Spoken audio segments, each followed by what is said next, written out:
welcome back to the channel. This week, as in the last episode, I did say that it's either going to be paint or it was going to be a what's next and a build update. I'm trying to get as much heat in here as I can. It's still a bit cold at the moment, so hopefully by the next episode I should have enough heat in here. I'll film these two videos basically simultaneously. So I'll film this one first, the heat is on, and then hopefully I'll film straight after, which will be the next episode, which will be priming up the master cylinder, the caliper, the clock covers. I've stripped them down and they're not in a good place, so I've thought about it. What I'm going to do is I'm going to repaint them, but paint them black, but leave the chrome top covers. I think that will look quite good, better than the green. But I'll update you that in the next episode. So, what next? Obviously, well, the booster, I haven't really taken it out much. The weather hasn't been that brilliant. There's a few more jobs to do on it, but I'll do that later on, getting ready into the spring and summer of next year. I want to change the seat. I'm still looking for a cheapish set of calipers. I want to go to 4 pots rather than the 6 pots. I was watching a video the other day, I believe it was Andy's Motorcycle Obsessions, and he's nearing the end of a GS1000 build, and he was explaining that sometimes how these things take so long. I'm in a very similar situation to him. I work 5 days a week. I have the weekends. Obviously, I have family commitments, so that limits me down to either a Saturday or a Sunday to get out here and do as much as I can within a similar time frame, really. A 2 to 6 hour slot maybe. I'm finding the same issues that he's had, where you're waiting for parts, you're waiting for things, you're waiting for paint. It takes time, you know. So I mean, especially I learnt a lot with this booster build. I think this ran a total of 86 episodes in total from start to finish. It kind of developed as it went, it changed as it went. It was going Street Fighter. I got to a point where my knowledge wasn't good enough to sort out the electrics, so it ended up going back to the standard front. But obviously with the changed rear end, which I'm really pleased about, it handles brilliantly, so that's all good. So yes, getting back to the subject, what's next on the channel? Obviously we've still got a long way to go on the Z650 build, but I still have to think about where I'm going next, what I'm doing next, even though I'm only sort of not even halfway through. The next project will be the Varadero. It's approaching 89,000 miles now. It's my daily workhorse. It's been just about everywhere. It's been around the country many times. So it's about time that was stripped down. I haven't seen anybody else do XL1000 Varadero videos on YouTube. Obviously there are a lot of people out there that have got them. They're great bikes. They just go on and on and on. So that's going to be the next project. That's going to be stripped down completely, and I don't know if I'll go into the engine or not, but the carbs need sorting out. There's a skylighter system on it that's died, so that needs to come out. Replacement wheel bearings, swing arm bearings, rear wheel bearings, sprocket carrier bearings all need to be replaced. The carbs, as I say, need to come out, be stripped, cleaned and rebuilt, new jets, new carburetor kits, new filters. Obviously you've seen me do filters and stuff before, but again I'll replace all the filters on it. I'm looking at an exhaust system for it as well, to change it from the stock, just to give it a slightly better sound. I may even look at paintwork. So that's going to be quite an interesting build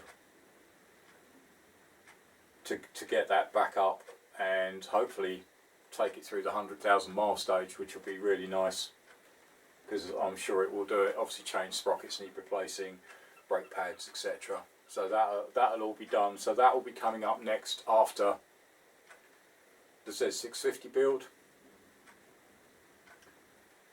I am currently looking at or looking for another build. Again, as the channel says, I am the amateur bike builder. I like to try and build bikes if I can, not just, obviously the Busa was a challenge, but the basis was here. The basis of the Varadero is there,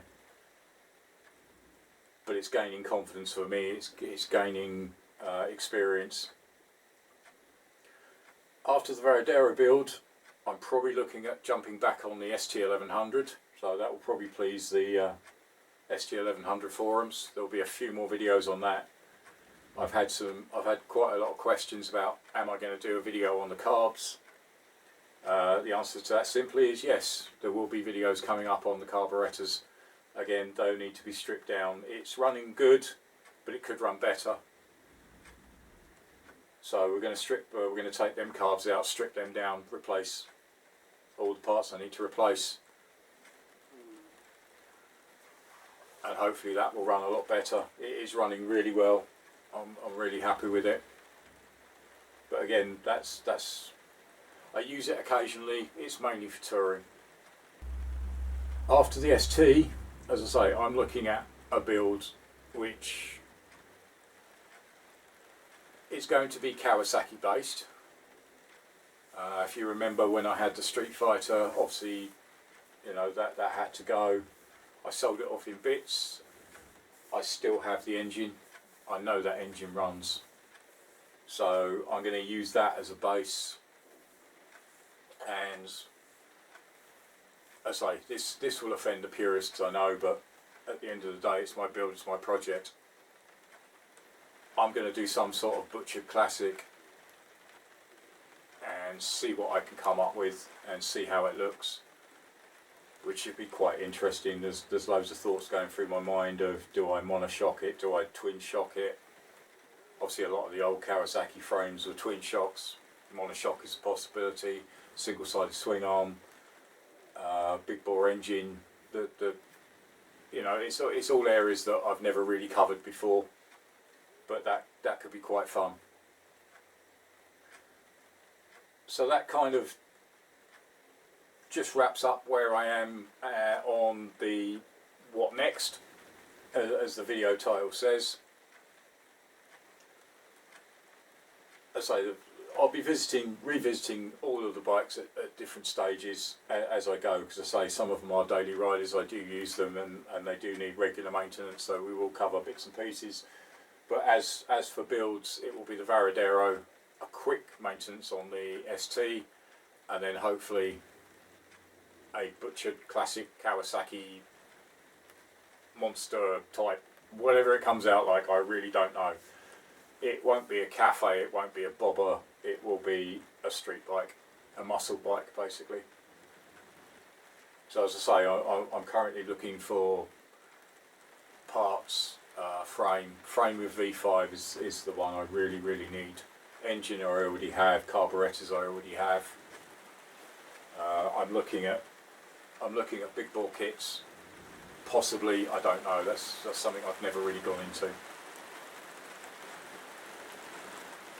As regarding the Z650 builds, the update on that, I'm doing as much as I can, where I can, behind the scenes.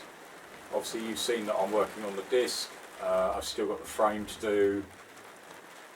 I've still got the tank and the bodywork to sort out. I have a new seat for it, which is good.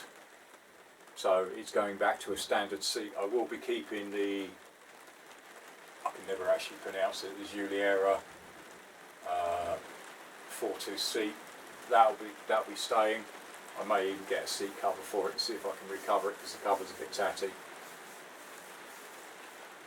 I did have a question a couple of episodes ago, I believe it was the Nine Meister. So thank you for the input and the question. He thought I'd be getting back to the motor. Right, update on the motor at the moment. Similar to what I saw in Andy's video, I'm waiting for parts. A lot of the parts that I need for it are OE only. There aren't that many aftermarket pattern parts for it, especially on the engine, so I have to go OE. These things take time. Bits are filtering through very, very slowly, but they are getting here. I can't rebuild the engine until I've got these parts. As I say, bits are coming through every so often, but until I've got all of them, then I can start to plan out building that engine back up again. But I will revisit the engine. Obviously that is the core part of the bike. Without an engine it's nothing, so that will be coming up. Obviously the other thing, subscribers and new people to the channel, well, first welcome, and to the existing subscribers, thank you so much for all your support and help. Again, hit that subscribe button, also hit the bell notification so you'll be notified of any new videos, and obviously remember to like the videos if you like the videos. Any feedback on the videos is appreciated, good, bad or indifferent. This is a big learning curve for me on all these bikes, and I appreciate people's input. There are a lot of people out there that have got a lot more experience than I have, and I've had so many good tips and hints and advice, and it's been brilliant. You know, I really appreciate it. If I do something wrong, tell me. Yeah, I need to learn these things. You know, I'll be the first to put my hand up if I make a mistake. I need to learn from the mistakes. And as I say, there are a lot of people on the forums that watch these videos that have done this before and are pointing me in the right direction, which means a lot. It is really good. But that just about covers everything for this episode. As I say, any questions in the comments box below. I'm always trying to find, obviously I'm limited on budget of what I can do and the projects that came along. I like to try and do different projects to everybody else. Yeah, but it is hard because obviously a lot of people have done, well, Hayabusas, they've been done a lot, but they are a popular bike. Varaderos, I haven't seen anybody do anything on a Varadero, so that's going to be interesting. The ST1100 series I did, again there's a playlist for that if you want to go and check it out. There are more and more people starting to do it. There are lots of forums where there's lots of advice, etc. Z650, there are quite a few builds that have been done on YouTube. That's why I really want to go for something like Afterwards, a kind of a butcher classic that's personal to me. The other one I did see that I'm actually still following, it's Craig at Omni Bike. I guess I go and check their channel out. It's a great channel, really good. The guy's got a lot of experience and likes to delve into the unknown of, similar to me, what I don't know.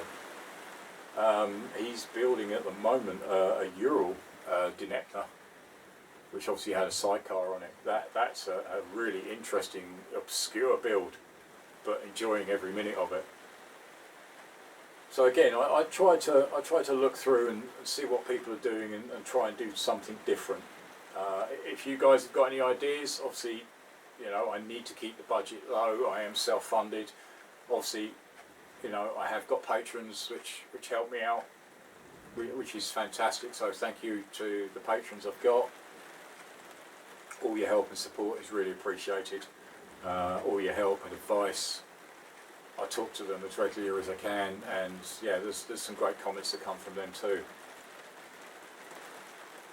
But I hope that answers some of your questions, and I hope it gives you an insight of what I'm doing next and where I'm heading. Links to other videos top left and top right, and join me again next time. Thanks for watching. Cheers. Bye.